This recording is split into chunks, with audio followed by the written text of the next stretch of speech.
મેં મારા જીવનની અંદર 2 રૂપિયામાં નોકરીની શરૂઆત સૌથી પહેલાં જ આ હોટલ ઉપર કરી.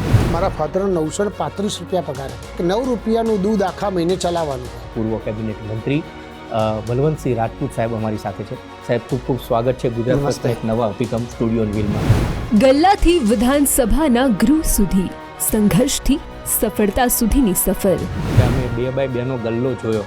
સાહેબ, એક કહાની શું છે? 900 રૂપિયામાં માલ સામાન સાથે લાવીને એ ગલ્લા ઉપર બેસીને જીવનની શરૂઆત કરી. એમાંથી ઘણું બધું શીખ્યા. કરિયાણાની દુકાનની સ્થાપના કરી. એ વખતે તેલના ડબ્બા પણ આપતા, અને અત્યારે એક એવડી મોટી મિલ ઊભી કરી છે કે જે આપ લગભગ દુનિયાને તેલ ખવડાવે છે. એ સફર કરી. એ વખત ઉત્પાદનનો જમાનો. એના પછી એક નાનકડી ઓઇલ મિલ કરી 60-65 ડબ્બા. એમ કરતાં ઓઇલ મિલમાંથી આગળ વધ્યા. સિદ્ધપુરની જનતાએ જેમને આપ્યા આશીર્વાદ, સ્ટુડિયો ઓન વ્હીલ્સની ટીમે તેમની સાથે કર્યો સીધો સંવાદ. વળાંક રાજનીતિ તરફ લેવાનો કેમ વિચાર આવે? શરૂઆત ક્યાંથી થઈ છે? બસ 1982 પોલિટિકલમાં મેં મારા જીવનમાં હંમેશા પોઝિટિવ થિંકિંગથી જ ચાલુ છું. વર્ષોથી ટિફિન સેવા પણ સિદ્ધપુરની અંદર કરો છો. મારા ફાધર 2005માં ઋષિ પંચમીના દિવસે એક્સપાયર થયા. એના પાછળ શું કરી શકાય? નાની મોટી સેવા આજે પણ કન્ટિન્યુઅસ ચાલી છે. પછી આપના વિસ્તારમાં કયા એવા કામો થયા કે જે લોકહિતમાં હોય? આ વિસ્તારની સૌથી મોટી માંગ હતી પાણીની. આદરણીય પ્રધાનમંત્રી નરેન્દ્રભાઈ મોદી સાહેબે જે પ્રકારે નર્મદાનું કામ કર્યું, સુજલામ સુફલામનું કામ કર્યું, પીવાના પાણીના પ્રશ્નો હલ થયા. હું આજે આદરણીય મુખ્યમંત્રી શ્રી ભૂપેન્દ્રભાઈ પટેલ સાહેબનો આભાર માનું છું કે એમને જે તળાવોની એક લિમિટ હતી, એ લિમિટને ક્રોસ કરીને સિદ્ધપુર તાલુકાના મોટા ભાગના તળાવો એ પ્રકારની વ્યવસ્થા સાથે આજે થઈ ગયા છે. આપની હજી જિજ્ઞાસા કેટલી છે? નમસ્કાર. ગુજરાત ફર્સ્ટનો એક નવો અભિગમ સ્ટુડિયો ઓન વ્હીલ. આજે એક એવા મહેમાન સાથે અમે બેસા છીએ કે જેમના માટે એવું કહી શકાય કે જે સમય સાથે લડે છે એ સાચો યોદ્ધા છે, અને જે પોતાના બળ અને પોતાના ખભા ઉપર ઊભો થાય છે એ સાચો નેતા છે.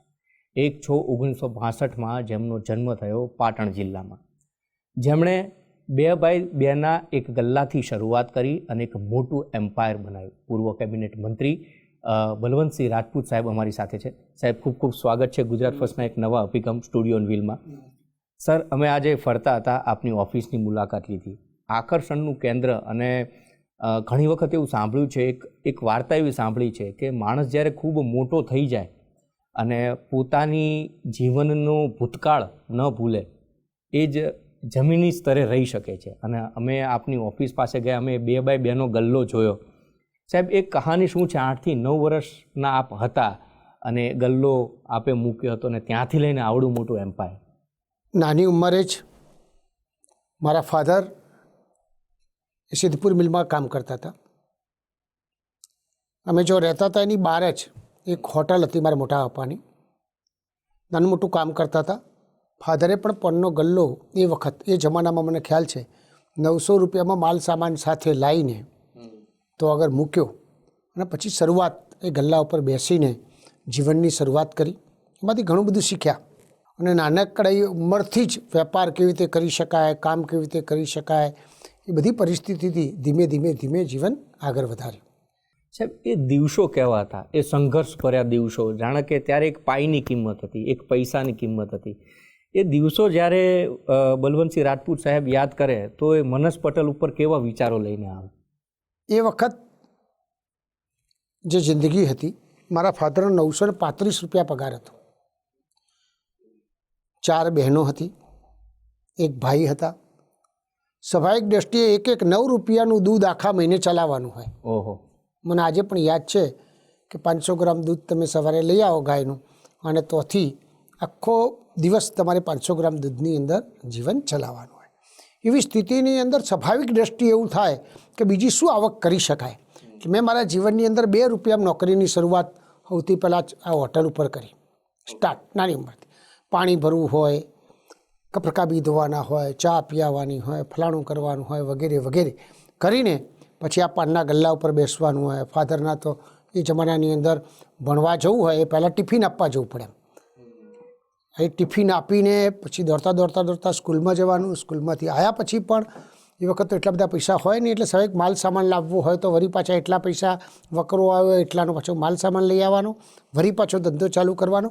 એટલે સ્વાભાવિક દ્રષ્ટિએ નાની ઉંમરથી જ કામ અને જરૂરત બે ભેગું હતું, એટલે એ કામ કરવું જ પડે એવી સ્થિતિ પણ હતી, અને એના કારણે જ આ ઘડતર થયું છે. સાહેબ, ઘડતરમાં જવાબદારી પણ એટલી જ મહત્ત્વનો ભાગ ભજવી ગયા છે. એ પછી સાહેબ કરિયાણાની દુકાનની સ્થાપના થઈ, એ વખતે તેલના ડબ્બા પણ આપતા, અને અત્યારે એક એવડી મોટી મિલ ઊભી કરી છે કે જે આપ લગભગ દુનિયાને તેલ ખવડાવો છો. એ સફર કેવી છે? સ્વાભાવિક દ્રષ્ટિએ તોથી જ મનમાં વિચાર આવતો હતો કે 1 લાખ રૂપિયા ભેગા કરીને બિઝનેસ કરવું. એ વખત લાખ રૂપિયા મોટી વસ્તુ હતી, પણ બધાને જોતા કરતા ત્યારે આપણું એ વખત લક્ષ લાખ રૂપિયા હતું. એટલે દુકાન કરી, હા કરી, એમાંથી તમામ પ્રકારની ફ્રી સેલ વસ્તુઓથી માંડીને બધું જ બિઝનેસ કરતા, અમદાવાદથી લઈ આવવાનું, સિદ્ધપુરમાં વેચવાનું, આપવાનું, આ તે. એના પછી એક નાનકડી ઓઇલ મિલ કરી 60-65 ડબ્બાની. એમ કરતાં એ ઓઇલ મિલમાંથી આગળ વધ્યા. આઈડિયા આવ્યો કે ભાઈ એ વખત ઉત્પાદનનો જમાનો હતો. કોઈ પણ વસ્તુ તમે ઉત્પાદન કરો તો તમને પૈસા 100% મળે જ. એમ એ વખત ઉત્પાદનનો જમાનો હતો. એટલે કે ભાઈ 100 ડબ્બા ભેગા થાય, ટેમ્પો લઈને અમદાવાદ આપી આવવાનું, અને તોથી પાછું બીજું જે આપણા તો અહીંયા આગળ ના ઉત્પાદન થતું હોય એ બધું આપણે લઈ આવીને વેપાર કરતા હતા. એ જમાનામાં પણ મને એટલો ચોક્કસ ખ્યાલ છે કે અમારા મગજનું એક ક્લિક હતું કે પૈસો દિવસની અંદર 2-3 દિવસે એનું રૂટિન થઈ જ જવું જોઈએ. અમે જાતે ઉઘરાણી જતા સાયકલ લઈને, મને આજ પણ ખ્યાલ છે કે ભાઈ તેલ આપી આવવાનું, પછી એ ઉઘરાણી આવે, એ જ ઉઘરાણીના પૈસા લઈને તો જવાનું, તોથી બધી આ વસ્તુઓ લાવવાની, આ કરવાની. એટલે ઝડપી પૈસો ફરે એ જીવનની અંદર મહત્ત્વનું કામ હોય છે. ચોક્કસ સાહેબ, આપે કીધું કે આપના ફાધર જે હતા એ પણ મિલની અંદર કામ કરતા હતા. 4 બહેનો હતા, માતા હતા. એક મૂફી તો હતા એ વખતે ફાધર, પણ 4 બહેનોની જવાબદારી એ ખૂબ મોટી જવાબદારી કહેવાય. તો સાહેબ, એ સંઘર્ષ કેવો હતો? કારણ કે ફાધરની ઇન્કમ પણ એટલી નહોતી. આપ કહો છો કે ભાઈ પૈસો છે, રોટેશન થવો જોઈએ. બહેનને પરણાવવા, ફાધરનો સપોર્ટ બનવો અને પોતાનું પણ સપનું સાકાર કરવું, એ વખતે બલવંતસિંહ રાજપૂત કયા થોટ સાથે ચાલતા હતા કે આ કરીશ તો આ થશે, આ નહીં કરું તો કાં તો હું ઊભો થઈશ કાં તો પડીશ? એ વાત નક્કી.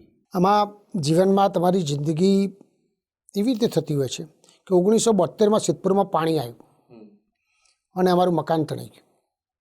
બધું જેટલું હતું એટલું, એટલે જેટલા કપડાં જેટલું પહેરેલું હતું એ જ સીધા ધર્મશાળામાં જવું પડ્યું. 1977માં સિદ્ધપુરની મિલ બંધ થઈ ગઈ, એટલે ફાધરનું કામ પણ સ્વાભાવિક દ્રષ્ટિએ અટકી ગયું. એ જે પીરિયડ હતો, અને પીરિયડ મેં જોયો છે બહુ નજીકતાથી. ગરીબી શું કહેવાય એ પણ મેં બહુ નજીકતાથી જોઈ છે. એટલે આપણા દિલમાં હંમેશા એક રહેતું હોય છે કે આપણે શું કરી શકાય, કે જે આપણે જોયું છે, અને એ પ્રકારની હેલ્પ લોકોને કેવી રીતે કરી શકાય, એ જ જીવનનો લક્ષ્ય એ સમયથી જ માનસિકતા બનાવી દીધી હતી કે આપણે એવું કંઈક કરવું કે આપણે લોકોના ઉપયોગમાં આવી શકાય. સર, એ દિવસોમાં એવું બન્યું ખરું કે જે આપે કીધું કે 500 ગ્રામ કે જે દૂધ લાવતા હતા એ 4-3 દિવસ ચલાવવાનું, એ દિવસોમાં એવું બન્યું ખરું કે ખાવા માટે પણ ક્યાંક તકલીફો ઊભી થઈ હોય? એ દિવસોમાં ઘર તણાઈ ગયું, ફાધરની જોબ છે એ છૂટી ગઈ, પરિવારની ચિંતા, કપડાં લત્તા બધું, અને પછી ધર્મશાળામાં સ્થાયી થવું. આમાં અમારા ઘરમાં સૌથી મોટો ફાળો મારા મધરનો હતો, હંસાબાનો. હંસાબા આનંદની માતાજીના આનંદના ગરબા બહુ જ કરતા. નાનું મોટું કાંઈ પણ હોય તો મને આજે પણ ખબર છે કે બા એવી રીતે મેરેજ કરી લેતા કે ભાઈ કોઈને આટલું આપ્યું, કોઈને આટલું આપ્યું, કોઈને આટલું આપ્યું, પણ એ સંજોગોની અંદર મારા મધરે જે રોલ કર્યો છે, મારા ફાધરે જે રોલ કર્યો છે, એ કલ્પના બહાર કર્યો છે. એ વખતના પીરિયડમાં મિલ બંધ થઈ ગયા પછી સ્વાભાવિક દ્રષ્ટિએ 250 રૂપિયામાં નોકરી જવું પડે, એટલે કેટલું બધું બજેટ ઘટી જાય. અને એ બજેટ ઘટી ગયેલામાં આ બધું કાઢવું, સમય સાથે ચાલવું, બધા દીકરા દીકરીઓને નાનું મોટું ભણાવવું, એ અઘરો પીરિયડ તો હોય જ છે. પણ માતાજીની કૃપા હતી એટલે એ પણ સમય પૂર્ણ થઈ ગયો. એટલે મા તે મા છે, એમ બીજા બધા બગડાના વા છે. સાહેબ, એ શરૂઆત થઈ, શરૂઆતી દોરમાં આપે જે સ્થાપના કરી, પૂર આવ્યા, બધું થયું, એ પછીની જો શરૂઆતની વાત કરીએ તો આ એમ્પાયરનું નામ મને જ્યાં સુધી ખ્યાલ છે ગોકુલ પછી થયું. આપના જે બા હતા એ મા બહુચરના આનંદના ગરબા ગાતા, નામ પહેલાં અલગ હતું, તો પછી ગોકુલ ઉપર ટ્રાન્સફર થયું, અત્યારે ગ્લોબલી બન્યું છે. એટલે પહેલાં અમારી જે મિલ હતી એનું નામ બહુચર ઓઇલ ઇન્ડસ્ટ્રીઝ હતું. સ્વાભાવિક દ્રષ્ટિએ તો આગળ પણ એક નાનકડો એક્સિડન્ટ થયો, એના કારણે શોર્ટ સર્કિટ થવાથી એક આગ લાગી એ જમાનાની અંદર. એટલે પછી અમને એમ થયું કે ભાઈ ચલો આપણે હાઈવે ઉપર ડેવલપમેન્ટ કરીએ. એ સમયની અંદર મને આજે પણ ખ્યાલ છે કે અમે શરૂઆત જ્યારે કરી ત્યારે પછી એમ થયું કે ભાઈ શું નામ પાડીએ હવે આપણે બહાર જઈને પણ મોટું ભવિષ્ય આવનાર સમયમાં એના ડેવલપમેન્ટ કરવું હોય. તો સ્વાભાવિક દ્રષ્ટિએ અમને એમ થયું કે ભાઈ અહીંયા આગળ કપિલ ભગવાન સાક્ષાત્કાર કૃષ્ણ ભગવાન વિષ્ણુના અવતાર અહીંયા આગળ થયેલા છે, આપણે ગોકુલ રાખીએ તો એક સારું ડેવલપમેન્ટ થાય. એટલે નક્કી કર્યું કે આપણે ગોકુલ રાખવું.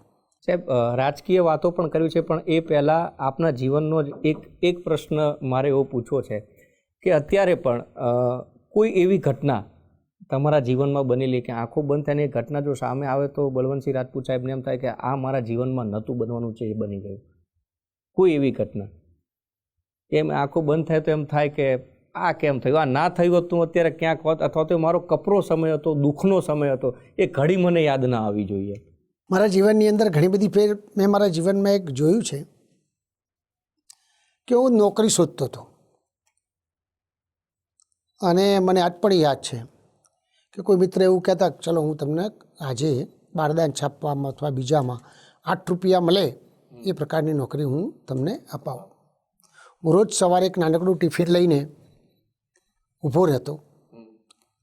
કારણ વરસાદ એ ભાઈ મને એક ફેર બે ફેર એમ કરતાં 4-5 દિવસ સુધી હું આ ફર્યો અને મારા જીવનમાં મને ના થયું. અને ત્યાં ઊભ્યા પછી મને એક ભાઈ મળ્યા અને એની મોટી સ્ટોરી છે, એના કારણે હું આજે આગળ આવ્યો.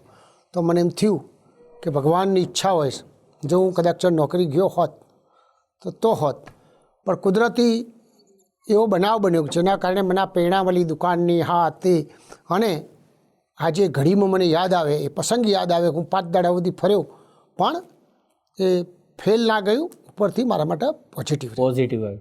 તો પછી સાહેબ અચાનક આ બધું સ્ટાર્ટ થઈ ગયું, મિલની તમે સ્થાપના કરી, એનું નામાંકરણ કર્યું, વળાંક રાજનીતિ તરફ લેવાનો કેમ વિચાર આવ્યો?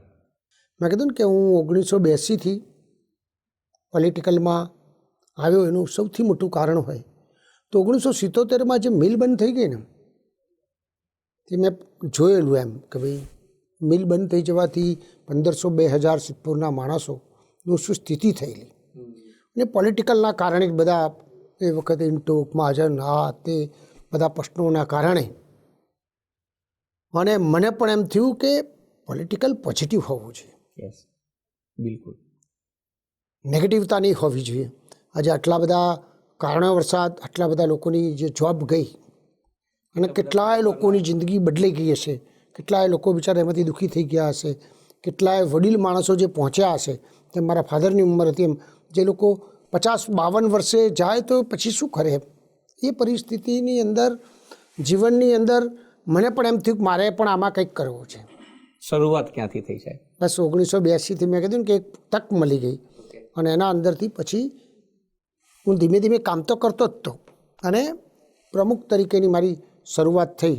ત્યારથી માંડીને જીવનની અંદર 1982થી પોલિટિકલમાં આજ દિન સુધી પોલિટિકલમાં મેં મારા જીવનમાં હંમેશા પોઝિટિવ થિંકિંગથી જ ચાલુ છું. કોઈને હેલ્પ થાય એ રીતનું જ કામ કરવાનું. મેં જીવનની અંદર ઘણું બધું નજીકતાથી જોયું છે. શરૂઆત તો સાહેબ કોંગ્રેસથી કરી હતી, એટલે એ યુથ લીડર તરીકે હતી કે? 1982માં મારી 20 વર્ષની ઉંમરે હું યુથથી શરૂઆત કરી હતી પ્રમુખ તરીકે. કામ તો 2-4-5 વર્ષથી નજીકતાથી કરતા જ હતા, પણ એની શરૂઆત આ રીતે થયેલી. સાહેબ 2002 યાદ આવે, રમખાણો યાદ આવે, એ વખતે આપ ધારાસભ્ય ચૂંટાઈને આવ્યા હતા. લગભગ મને યાદ છે ત્યાં સુધી 13,000ની લીડ હતી અને પાર્ટી કોંગ્રેસ હતી. મેં 1982થી જે કામ કર્યું એની અંદર સ્વાભાવિક દ્રષ્ટિએ સહકારી ક્ષેત્ર હોય, સિદ્ધપુર નગરપાલિકાના પ્રમુખ તરીકેની કામગીરી કરી. દરેક ગામડાઓમાં મંડળીઓથી માંડીને લોકહિતના કામ, અમારા તો અહીંયા આગળ પાણીનો પહેલેથી પ્રશ્ન હતો. અમે સ્વાભાવિક દ્રષ્ટિએ સિદ્ધપુર તાલુકો પાણીમાં બધા કરતાં ઊંચાણમાં છે, એટલે અહીંયા આગળ પમ્પિંગ કરીને પાણી આવવું એ અઘરું છે. એ વખતે મને ખ્યાલ છે કે એ વખતે 600-700 ફૂટે પાણી હતા અને પાણી ખેંચવું આ કરવું એટલે એ વખતે અમે 30-35 મંડળીઓ બધા ખેડૂતો પાસે કરાવરાઈને ખેડૂત તો અગર બોર બનાવી શકે અને સામૂહિક રીતે ખેતી કરી શકે એ પ્રકારની વ્યવસ્થા ગામડે અને સિટી બેમાં કામ કરવાની તક મળી. નાગરિક બેંકનો MD રહ્યો, ચેરમેન રહ્યો, માર્કેટયાર્ડમાં રહ્યો, જિલ્લા સંઘમાં રહ્યો, એટલે આ બધી પ્રવૃત્તિઓના કારણે સ્વાભાવિક દ્રષ્ટિએ હંમેશા કામ બોલતું હોય છે. એ વખત સમય ગમે તેવો હતો, પણ કામના લીધે અને લોકોએ નજીકતાથી જે કામ કરતા મને જોયેલું કે હું જ્યારે સિદ્ધપુર નગરપાલિકાનો પ્રમુખ હતો ત્યારે પણ માત્ર 4 બોર હતા, અમે 9 બોર કરેલા. 9 લાખ રૂપિયા આવક હતી. સૌથી પહેલો ઠેકો પણ ગુજરાતમાં અમે આપેલો, જ્યારે 1 કરોડ ને 10 લાખ રૂપિયા, માત્ર આવક 53 લાખ રૂપિયા હતી. એટલે અમારી હોસ્પિટલ હતી સિવિલ, એ પણ બંધ હાલતમાં, એટલે ડૉક્ટર વગર બંધ હતી. 56 જણનો સ્ટાફ હતો. એટલે લોકો આ બધું જોતા હોય છે કે તમે કેવી રીતે સારું કામ કરી શકતા હોય છો. એના કારણે આપણે આ એક સારું ડેવલપમેન્ટ કરી શક્યા. એટલા માટે લોકોએ નગરપાલિકા પછી શું તો કે ભાઈ વિધાનસભા, એટલે વિધાનસભાની તક લોકોએ આપી હતી અને એ પ્રકારનું કામ કરવાની તક પણ પ્રાપ્ત થઈ. સાહેબ, આની પેરેલલ તમે જે કામ કરવાનું કીધું એટલે વર્ષોથી એક ટિફિન સેવા પણ સિદ્ધપુરની અંદર કરો છો, એટલે લોકોને એ પણ આંખે ઉડીને વળગ્યું હશે કે કામ લોકોના થઈ રહ્યા છે, પણ એક સેવા પણ એ પ્રકારની આપણે છે, અન્નની સેવા એનાથી સૌથી મોટી કોઈ સેવા નથી. મારા ફાધર 2005માં ઋષિ પંચમીના દિવસે એક્સપાયર થયા. એના પાછળ શું કરી શકાય, એટલે અમે નક્કી કર્યું કે આપણે એવું કંઈક કામ કરીએ કે જે નજીકતાથી આપણે સમજતા હતા કે ભાઈ ગરીબી શું કહેવાય, ખાવાનું શું કહેવાય. એટલે સિદ્ધપુરમાં કોઈ એવું જરૂરતવાળું હોય તો એક નાનકડી કમિટી બનાવી, એક ફોર્મ ભરે, પણ કોઈ દિવસ અમારે નહીં જોવાનું એમ કોના ઘેર જાય છે. એ ટિફિનનું લિસ્ટ કોઈ દિવસ કોઈએ જોવાનું નહીં, એનું કોઈ ફંક્શન નહીં કરવાનું. અને શરૂઆતમાં તો સ્વાભાવિક દ્રષ્ટિએ એમાં ઘણા બધા પરિવર્તનો પણ આવ્યા. એનાથી એવું થયું કે પડોશમાં કોઈને ખ્યાલ આવતો હોય કોઈકના ઘેર ટિફિન આવે છે તો ઘણાના ઘર પણ એ પ્રકારે સુધરી ગયા. અને આજે નાની મોટી સેવા આજે પણ કન્ટિન્યુઅસ ચાલી રહે છે. પણ એટલે સાહેબ, લિસ્ટ ન જોવાનું કારણ હું માનું છું ત્યાં સુધી સામેવાળાને વ્યક્તિને એવું ન થવું જોઈએ કે હું કોકનું ખાઉં છું. એકચ્યુઅલી મને સામે મળે ને તો પણ હું પણ ના ઓળખતો. આટલા વર્ષો થઈ ગયા, 20 વર્ષ ઉપર, પણ મેં કોઈ દિવસ કદાપી જોયું નથી, કોઈ દાડો પૂછ્યું નથી. બરાબર.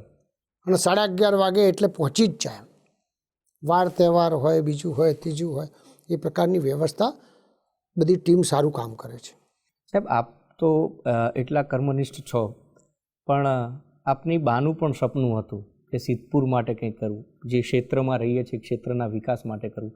એ જ ધ્યેય પકડી અને બલવંતસિંહ રાજપૂત ચાલી રહ્યા છે આગળ. બિલકુલ.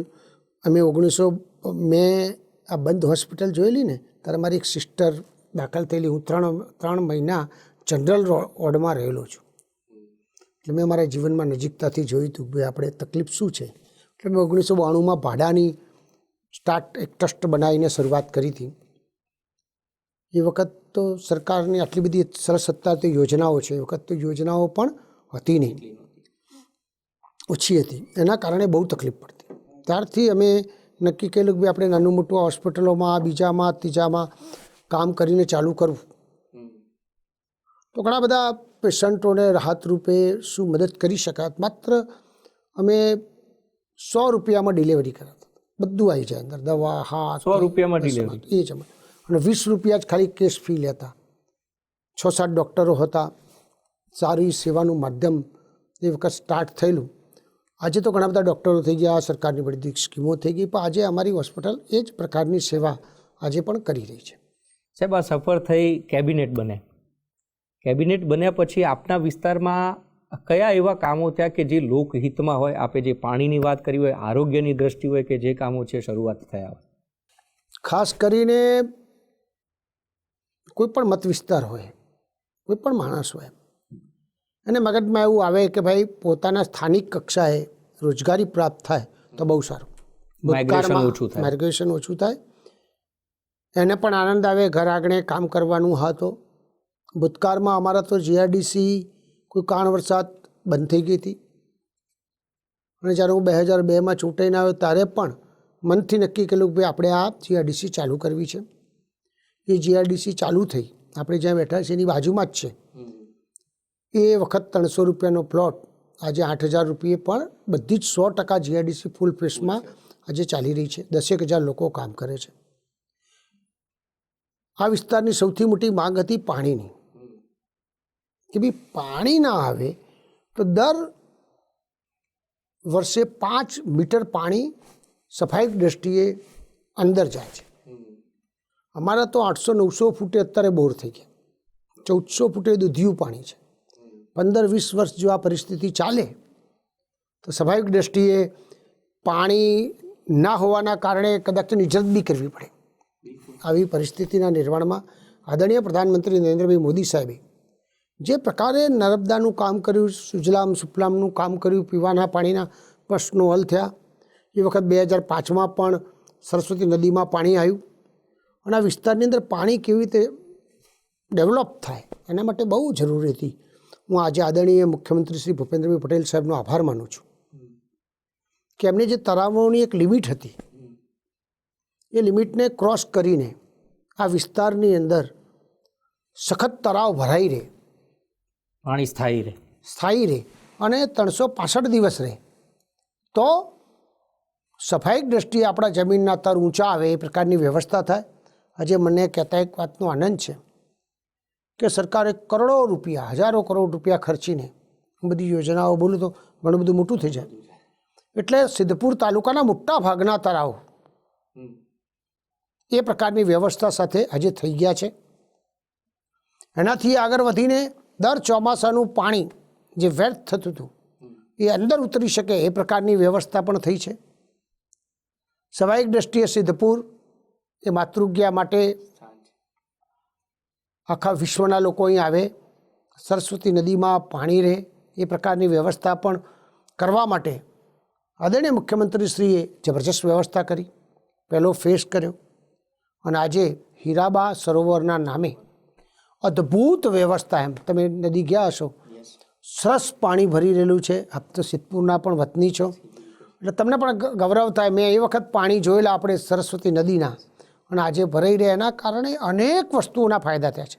24 ગામોના બધાના તર ઊંચા આવી ગયા. આ કારતકના મેળામાં દર ફેર કરતાં ડબલ પબ્લિક આવી. અહીંના સ્થાનિક લોકોને તમે કોઈ પણને પૂછો તો કે અમને 3-4 ગણા, ઘણા કરતાં 3-4 ગણા બિઝનેસ બી થયો અને એટલો પ્રોફિટ બી થયો. બીજા ફેસની અંદર પણ મુખ્યમંત્રીશ્રીએ કામ ચાલુ કરી દીધું છે. બંને બાજુ સરસ રિવરફ્રન્ટ બનશે.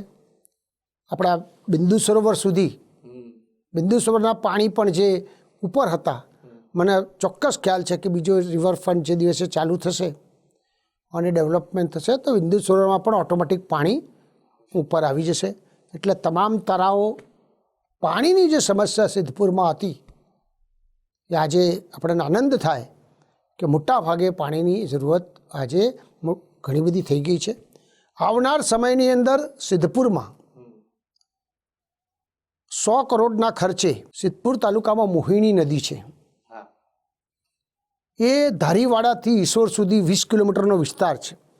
ઉત્તર ગુજરાતનો આ પહેલો પ્રોજેક્ટ છે કે નદીમાં ચેકડેમ સાથેની વ્યવસ્થા થાય. એના માટે જ આદરણીય મુખ્યમંત્રીશ્રીના સ્વાભાવિક દ્રષ્ટિએ અમે વિનંતી કરી હતી. એમાં પણ સાહેબ પોઝિટિવ થિંકિંગથી જવાબ આપ્યો છે. કદાચ આ નદી થઈ જશે તો જબરજસ્ત એના વરસાદી પાણી, બધું જ પાણી એની અંદર ઉતારી શકીશું, રહી શકીશું. નદીમાં આજુબાજુ જે બધા ઝાડોથી માંડીને એ વિસ્તાર કેવી રીતે વિકસાવે એના માટેનો એક પ્રોજેક્ટ સરસ બની ગયો છે અને સરકાર ટૂંક સમયમાં એ પણ એક સારું કામ થવાનું છે. સિદ્ધપુરમાં અમદાવાદ, મહેસાણા, પાલનપુર હાઈવે, નદી ઉપર અમારો બીજો પુલ, એવા અનેક પુલો 970 કરોડ રૂપિયાથી ઠેઠ અહીંથી ડીસા જેવો સરસ પુલ બનવાનો છે. 145 કરોડના ખર્ચે પણ એ પુલ બનવાનો છે. અમારા ગામોના બાજુ આવવા માટે 50 કરોડ રૂપિયાનો પણ એક સરસ પુલ ડેવલપમેન્ટ થયો છે. સિદ્ધપુર નગરપાલિકા એ બીમાં હતી, એ આજે એમાં થઈ છે, ગ્રેડમાં. એના કારણે સિદ્ધપુરમાં સ્વાભાવિક દ્રષ્ટિએ સિદ્ધપુરના સારા વિકાસના કામો અને 12 કરોડ રૂપિયાથી વધારે ડેવલપમેન્ટ થયું છે. આવનાર સમયમાં ખોલવડા ગામે તાલુકા કક્ષાનું સ્પોર્ટ સંકુલ પણ મંજૂર થયું છે. ખાસ કરીને સિદ્ધપુર તીર્થમાં જે મંદિરોના બધા કામ હતા એમાં પણ 33 કરોડ રૂપિયા થયેલા છે. સિદ્ધપુર માતૃજ્ઞાનું સ્થાન છે, અહીંયા આગળ હેલિપેડ બને સિદ્ધાંતિક મંજૂરી પણ પ્રાપ્ત થઈ છે. અહીંના છોકરાઓ તૈયાર થઈ શકે સ્કિલ બેઝ એ પ્રકારે સિદ્ધપુર ખાતે મેગા ITI સ્વાભાવિક દ્રષ્ટિએ હું શ્રમ મંત્રી હતો એટલે આમ જિલ્લા કક્ષાનું છે, પણ સિદ્ધપુરમાં પણ આપણે એક મંજૂર થઈ છે. સૌથી આનંદની વાત એ છે કે જે GRDC ફૂલ થઈ ગઈ હતી, અહીંયા આગળ પુનાસર મુકામે ફરીથી એક સરસ GRDC પણ મંજૂર થઈ ગઈ છે. ટૂંક સમયમાં એ પણ ચાલુ થશે. ચારૂપ ગામ છે મારું, તો આગળ પણ એક GRDC આજે ડેવલપમેન્ટ થઈને ચાલુ થઈ. એટલે આ વિસ્તારની અંદર 3 GRDC, એટલે સિદ્ધપુર મત વિસ્તારની અંદર ઉદ્યોગ માટે પણ એક સારી જબરજસ્ત વ્યવસ્થા ડેવલપમેન્ટ થઈ ગઈ છે. ઘણા બધા કામ એવું છે કે તમે વર્ષો સુધી કરે જ જાઓ અને એમાં કાંઈ ખૂટે નહીં. પણ આદરણીય પ્રધાનમંત્રી નરેન્દ્રભાઈ મોદી સાહેબ અને આદરણીય મુખ્યમંત્રી ભૂપેન્દ્રભાઈ પટેલ સાહેબ એ બંનેને સિદ્ધપુર પ્રત્યેની જે લાગણી અને આજે પણ આપણે જે વિકાસના કામો છે એ સ્વાભાવિક દ્રષ્ટિએ આપણે જે થાય પ્રકારની વ્યવસ્થા કરીએ છીએ. CAST પ્લાન્ટ પણ શુદ્ધિકરણ પ્લાન્ટ પણ અમારા નગરપાલિકાનો જે તો એ પણ મંજૂર થયો. નગરપાલિકાના તો કેટલા બધા કામ ગણાઈ શકાય, ઘણા બધા કામો પણ આજે થયા છે. સાહેબ, મેડિકલ દ્રષ્ટિએ જે કોલેજો સ્થપાવવી જોઈએ એ માટેની તૈયારીઓ કેટલી એ મંજૂર થવા જઈ રહી છે? કારણ કે આપની જે એક યુનિવર્સિટી છે, ગ્લોબલ યુનિવર્સિટી, એની સાથે સાથે સરકારી પણ યોજનાઓ અને કોલેજો આવે એ માટેની કોઈ સૈદ્ધાંતિક મંજૂરી અથવા તો મેડિકલ ડેન્ટલ કોલેજો છે એ પણ આવે, તો નર્સિંગ કોલેજો છે. અમારા સિદ્ધપુરમાં સારું છે કે ભૂતકાળના પ્રતિનિધિઓએ ડેન્ટલ આપણી અહીંયા આગળ મેડિકલ કોલેજ એ પણ થયેલી છે. હોસ્પિટલ, કેન્સર હોસ્પિટલ પણ સિદ્ધપુરમાં છે. સ્વાભાવિક દ્રષ્ટિએ બીજી બધી પણ સારી વ્યવસ્થા છે. એટલે દરેકના ભાગમાં જેનું જેવું કામ આવે એ ચોક્કસપણે કરે. આજની તારીખમાં અહીં આગળ મેડિકલ કોલેજ એટલા માટે કે ધારપુર છે, પાલનપુર છે, વિસનગર છે, એટલે આજુબાજુ ઘણી બધી આજની તારીખમાં થઈ ગઈ છે. એટલે ગોકુલ ગ્લોબલ યુનિવર્સિટી તો સ્વાભાવિક દ્રષ્ટિએ અત્યારે એક જ બેઝ છે કે આપણે સ્કિલ બેઝ પર આપણી ભૌગોલિક જે સ્થિતિ છે એ સ્થિતિ અહીં આગળ એવી છે કે સ્વાભાવિક દ્રષ્ટિએ મોટી સિટી હોય તો સ્ટાફ પણ સારો મળે, વિદ્યાર્થીઓ પણ ડેવલપમેન્ટ થાય. પણ હમણાં બધાને મારા મધર કહેતા કે જીવનમાં 5 ઋણ હોય છે. એમ એક વતનનું ઋણ હોય છે અને વતનના ઋણની અંદર આપણે જે કોઈ કરી શકાય તો અહીંના અમારા વિદ્યાર્થી દીકરા દીકરીઓ એ આ 21મી સદીમાં ડિજિટલ દુનિયામાં, કોમ્પ્યુટરની દુનિયામાં કેવી રીતે તૈયાર કરી શકાય, સરકાર જે પ્રમાણે કરી રહી છે એની અંદર આપણે એક નાનકડી કેવી રીતે મદદરૂપ થઈ શકાય એ પ્રકારની વ્યવસ્થા આજે યુનિવર્સિટી કરી રહી છે. સાહેબ, ગામડાઓ પણ આવે વિસ્તારની અંદર, તો ગામડાના સર્વાંગી વિકાસ માટે પહેલી પ્રાથમિકતા હોય છે શાળા અને એ પછી હોય છે વિદ્યાર્થીઓનું ભણતર. તો ગામડાઓની અંદર પણ વિદ્યાર્થીઓને સારું ભણતર મળી રહે. આપના કાર્યકાળ દરમિયાન મંત્રી હતા, અત્યારે આપ ધારાસભ્ય તો છો જ, પણ મંત્રી હતા ત્યારે સરકારે સાથે બેસીને કેટલી રજૂઆતો એ કેવી રીતે ડેવલપ કરી શકાય એના માટેના કેવા કામ? આજે પણ સિદ્ધપુરમાં મોટા ભાગે કોઈ ખૂટતા ઓરડા નથી. સ્માર્ટ રૂમ છે, દરેક ઠેકાણે કોમ્પ્યુટરાઇઝ છે. આજના છોકરાઓ તમે ગામડામાં જાઓ ને, પ્રાઇવેટ સ્કૂલ કરતાં અમારો અનુભવ કહું છું, ગામડાની બેસ્ટમાં બેસ્ટ સ્કૂલો હોય છે. અને સરકારે એટલી સરસ સ્કૂલો બનાવી છે કે પ્રાઇવેટમાંથી પણ ઉપાડીને અમારે ગણેશપુરા ગામ છે, આજે પણ તો આગળ લોકો સ્વાભાવિક દ્રષ્ટિએ તો આગળ સરકારી સ્કૂલમાં ભણવા જાય એ પ્રકારની વ્યવસ્થા સિદ્ધપુરની અંદર બહુ સારી રીતે થયેલી છે. કશી સાહેબ, આગળ વિઝન શું છે? હજી એવું તો કેવું છે કે જે કર્મ કરતું હોય ને એને ક્યારે પણ આમ સંતોષ ન થાય કે મેં કરી લીધું, બસ હવે બહુ થઈ ગયું. અને આપના જેવા વ્યક્તિ જ્યારે હોય કે જેમણે સંઘર્ષ જોયો છે, જેમણે બધું અનુભવ્યું છે, જે પરિસ્થિતિ હતી એને પણ અનુભવ્યું છે, તો એ માણસને ક્યારે સંતોષ નથી થવાનો કે બસ હું અહીંથી સ્ટોપ, આગળ હવે કંઈ નથી કરવું. તો આપની હજી જિજ્ઞાસા કેટલી છે? આપની અપેક્ષાઓ શું છે કે મારો વિસ્તાર ધ બેસ્ટ હોવો જોઈએ અને એના માટે હજી આટલા પ્રકલ્પો છે બાકી છે ને મારે કરવા છે? જીવનમાં મેં કીધું ને કે 5 ઋણ હોય છે. આમ આપણે ઋણ જીવનની અંદર ઉતારી ના શકાય. પણ આપણા મનને થોડો સંતોષ થાય કે ભાઈ મેં કામ કર્યું એમ. આપણે કહેતા હોય છે પહેલું મા બાપનું.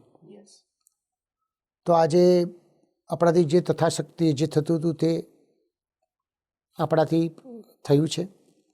આપણા ગુરુઓનું સ્વાભાવિક દ્રષ્ટિએ ઋણ હોય એ પણ આપણાથી થતું હોય, બધી જ રીતે આપણે ડેવલપ કરતા હોઈએ છીએ.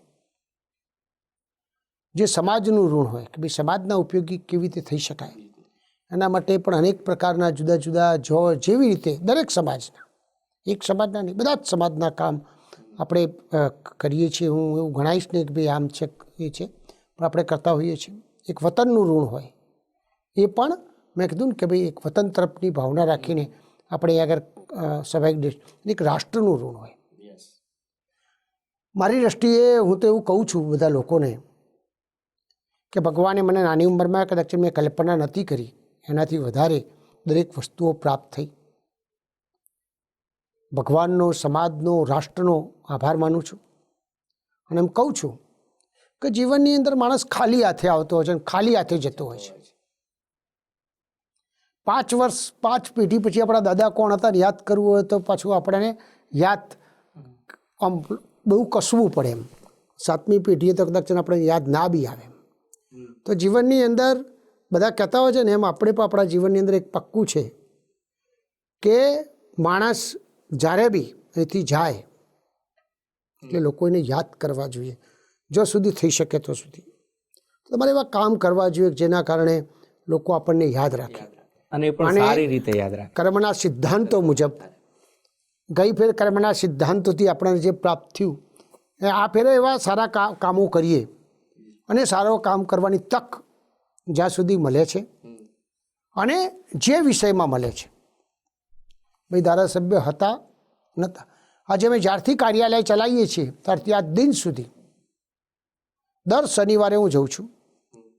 સરકારની યોજનાઓ પણ લાભાર્થીઓને આપણે ખાલી આંગળી ચીધાનું પુણ્ય છે.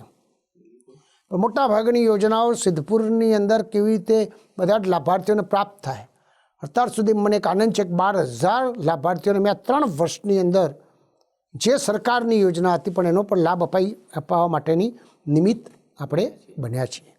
એમાં આવા અનેક પ્રકારના કામો અંતિમ ક્ષણ સુધી આવા સારા કામો, પોઝિટિવ કામો, લોકહિતના કામો આપણાથી થાય અને કોઈના પ્રત્યે આપણને ઈર્ષા પ્રાપ્ત ના થાય અને આપણને પણ આમ કહેવાય ને કે જીવનની અંદર મનમાં સંતોષ થાય કામ કરવાથી. ભાઈ અમે એક કામ સારું થયું એ પ્રકારનું જીવન, હા એ પ્રકારનું જીવન આપણે હવે જીવવા માગીએ છીએ. સાહેબ, આટલું પેરેલલ સિસ્ટમની જો વાત કરીએ તો રાજનેતા છો પણ સાથે સાથે એક ઉદ્યોગપતિ પણ છો. આ બેને મેનેજ કરવું કેટલું અઘરું થઈ જાય. પાછું એથી વિશેષ કે પરિવાર પણ છે. આ 3 વસ્તુને આ સમયે મેનેજ કરવું કેટલું અઘરું હોય છે. તમે જીવનમાં પ્લાન કરો ને એટલે કોઈ વસ્તુ અશક્ય નથી. આપણે તો એમાંના કાંઈ નથી. આપણા આદરણીય પ્રધાનમંત્રી નરેન્દ્રભાઈ મોદી સાહેબ તમે કલ્પના કરો જીવનમાં કોઈ દિવસ રજા પણ રાખતા નથી. ધીમે ધીમે કરતાં કરતાં આજે સમગ્ર વિશ્વ, આપણે તો સિદ્ધપુરની વાત કરીએ છીએ, પાટણ જિલ્લાની વાત કરીએ, બહુ તો ગુજરાતની વાત કરીએ, પહેલાં તો ઠેઠ આખા વિશ્વના લોકો આજે આદરણીય પ્રધાનમંત્રી નરેન્દ્રભાઈ મોદી સાહેબ સામે જોઈને દેખે છે કે ભારત કેવી રીતે મદદ થાય, સાહેબ કેવી રીતે મદદરૂપ થાય.